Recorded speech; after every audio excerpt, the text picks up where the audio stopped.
اگر لشم کتار سکن جنگل جر بلو رجبار بسم سردار دلم بیت سردار کردستان هر غلاطك نادي بچه نادي بچه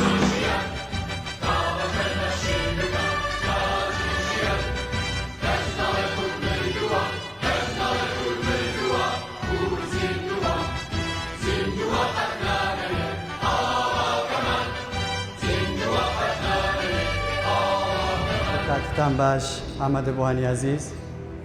سەرەتای دەستپێکی سیمینارەکەم بە پیرۆزبایی دەست پێ دەکەم ڕۆژی ئاڵا لە خۆم و لە ئێوەی عزیز پیرۆز دەکەم خۆشحاڵم ئەوڕۆ لەگەڵتانم لە سیمینارێک دەربارەی ڕۆژی ئاڵا ئاڵای کوردستان بە خۆشحاڵیەوە ئەو سیمینارە کە تەکمیلەمان کردیا لەسەر نامیرکەی برای بەڕێزمان دکتۆر هۆشمەند ڕەفیق ئەو هەساوە بە دانانی ئەو نامیرکەیە خۆمان بە خۆشحاڵ دەزانین کە ڕۆژگارێک لێرە کاری کردووە دکتۆری عزیز جێپەنجەی دیارە هەستایە بە کۆکردنەوەی کۆمەڵێک داتا و زانیاری دەربارەی ئاڵای پیرۆزی کوردستان کە پێداچنەوەی زانستی لەلایەن پرۆفیسۆر دکتۆر قادر و پرۆفیسۆر دکتۆر ئاکۆ بۆ ئەنجام دراوە و دەتوانن ئەو نامیرکەیە بەدەستی بێنن لە کتێبخانەی پەیمانگاکەمان کە دەتوانن بە خۆشحاڵیەوە چەند دانەیەکی بە ئێمە بەخشیە سوپاسی دەکەین. بین سەرەتا باسی پێناسەی ئاڵای پیرۆزی کوردستان بکەین و یاخود ئاڵا بە شێوەیەکی گشتی لە چیەوە هاتووە فلاگ، ئاڵا، بەیداغ، ڕایە، بەیرەق، سەنجەق. ئەگەر بین پێناسەی بکەین نیشانەی ناسنامەی نەتەوە و هەبوونی گەلانە لە جیهان. ئەگەر تەمەشا بکەین کۆمەڵێک ڕەنگەیە ئاماژەیە لە بۆچی لە بۆ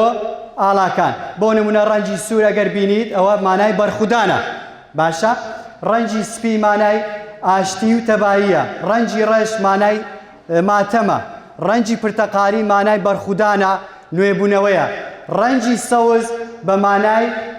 کشت و کاڵ و بیئەی سەوز و نوێبوونەوە دێت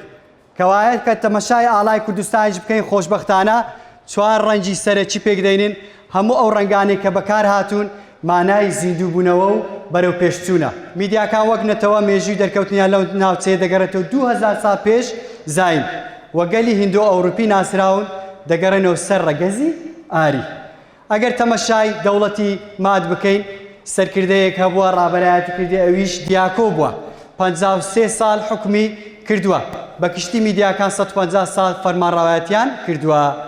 میدیاکان نەوەی مەدی کوڕی یافسی کوڕی نوح پێغەمبەرمانە عەلەیهی سەلام هەمەدان شارەکە ئێستا لە کوردستانی ڕۆژهەڵات پایتەختی ئەو ئیمپراتۆریەتە بووە ئەگەر بینە سەر ئاڵای دەوڵەتی ئەیوبی کە سەلاحەدینی ئەیوبی باپیرە گەورەمان ڕابەرایەتی کردیان